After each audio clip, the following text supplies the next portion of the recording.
السلام عليكم ورحمة الله وبركاته. لاعب بايرن ميونخ يعرض نفسه على برشلونة.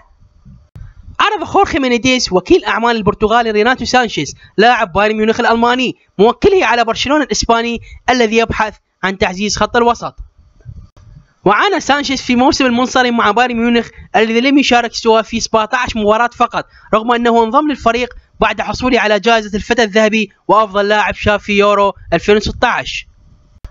وذكر صحيفة ديل ستار أن مينيديز يستغل رغبة برشلونة في ضم خط وسط ميدان في ظل التقارير التي تؤكد سعيهم للتعاقد مع البرازيلي كونتينيو من ليفربول الإنجليزي أو الإيطالي ماركو فيراتي لاعب باريس سان جيرمان الفرنسي، إلا أن سعر الثنائي مرتفع مقاربة بسانشيز. الخبر الثاني، جاليتشي بوفون يشتم ريال مدريد.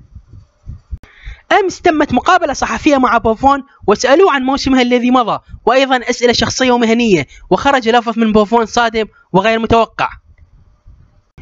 وكان كلام بوفون كالآتي: كنا متفائلين للغاية قبل نهائي دوري أبطال أوروبا، رغم أنه حتى أغبى لاعب في ريال مدريد فاز ببطولات أكثر مني ولعب نهائيات كبيرة أكثر مني، ربما دخلنا النهائي بثقة مفرطة. وخسر يوفنتوس نهائي قاسي من النادي الملكي برباعية وسط ذهول العالم في دوري أبطال أوروبا. الخبر الثالث والأخير، سيرجيو راموس يرد على قصف مورينيو.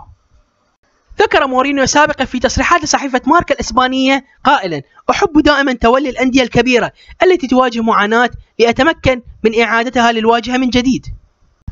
وأضاف مورينيو حينها: أذكر أنني عندما توليت تدريب ريال مدريد في 2010 لم يكن راموس يعرف شيئا عن ربع نهائي دوري أبطال أوروبا، وكان فريقه يودع دائما من دور ال16. الآن نجح في الفوز بالألقاب القارية 3 مرات. وكان رد سيرجيو راموس كالآتي: لقد قال الحقيقة، لم نكن نصل للدور ربع النهائي في دوري أبطال أوروبا قبل وصول مورينيو لمدريد، ولكن الآن لدي 3 بطولات وتعلمت الكثير من المدربين الذين تدربت تحت قيادتهم خلال مسيرتي الكروية. والسلام عليكم ورحمة الله وبركاته.